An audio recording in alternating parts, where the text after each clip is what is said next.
Viti që po lëm pas u shoqërua me momente jo të favorshme për Maqedoninë. Shkupi nuk mori ftesën për të hyrë në NATO, as datën për fillimin e bisedimeve me Bashkimin Evropian për një antarësim të mundshëm në organizatë. Zgjedhjet e parakohshme të qershorit ishin të dhunshme, ndërsa koha e shpenzuar për këto zgjedhje vonoi reforma të domosdoshme. Marrëveshja e Orit edhe pas 7 vjetësh nuk arriti të zbatohej në tërësi. Korrespondenti ynë në Shkupi, Sakra Madani, na sjell një përmbledhje të zhvillimeve kryesore të këtij viti në Maqedoni. Shumë kusht në Maqedoni, sidomos vëzhgues të pavarur të zhvillimeve politike dhe ekonomike, shikojnë 2008-ën si një vit të humbur për këtë republikë.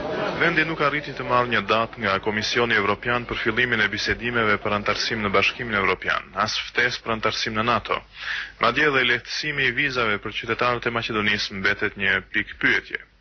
2008 u përshkua me problemet e trashëguara që kanë të bëjnë me emrin e Maqedonisë të kontestuar nga Greqia fqinje. Pastaj kokëfortësia e kryeministrit Nikola Gruevski për të mos pranuar asnjë kompromis për sa i përket kësaj çështjeje. Shqiptarët e Maqedonisë ju gëzuan pavarësisë së Kosovës, ndërkohë që autoritetet në Shkup prisnin momentin më të volitshëm për ta njohur shtetin më të ri. Partia Demokratike Shqiptare kërcënonte se do të largohej nga koalicioni qeveritar. Ajo e bëri këtë për një periudhë të shkurtër dhe pas 10 ditësh përsëri u kthye në qeveri.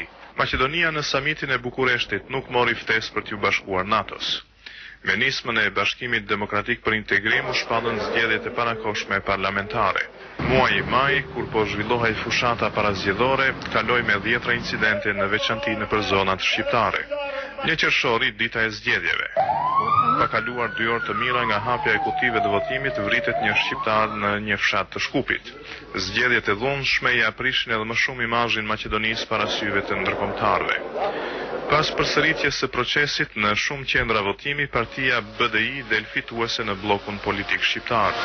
Si rrjedhoi bëhet marrëveshja për formimin e koalicionit qeveritar midis partisë VMRO-DPMNE, e cila korri një fitore të thellë, dhe BDI-s. Parti këto të cilat jo vetëm që nuk kishin ndonjë simpati për njëra tjetrën, përkundrazi e para vetëm pak vjet më parë quante këtë të fundit si parti terroristësh, sepse doli nga ish ushtria çlirimtare kombëtare.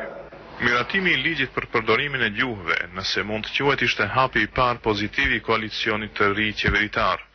Ndonë se ligji u kundërshtua jo vetëm nga opozita shqiptare.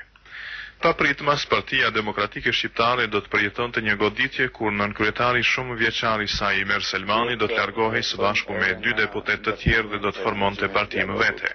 Sipas planit Ahtisari u bë dhe shënimi i vijës kufitare midis Maqedonisë dhe Kosovës.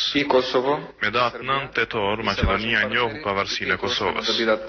Gjendja e sigurisë përsëri rrezikoi të tendosej pasi policia speciale ndërmori një aksion nëpër 10 shtëpi shqiptarësh pa autorizimin e nevojshëm nga gjykatat në kërkim të personave të dyshuar për vrasjen e një polici. Kriza globale financiare padyshim ka prekur dhe Maqedoninë.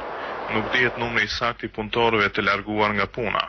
Partitë politike ndërkohë po përgatiten për zgjedhjet vendore dhe presidenciale që do të mbahen në fillim të pranverës që vjen. Do të jetë kjo një sfidë e re, një test për Maqedoninë lidhur me rrugën që dëshiron ta bëjë drejt strukturave euroatlantike.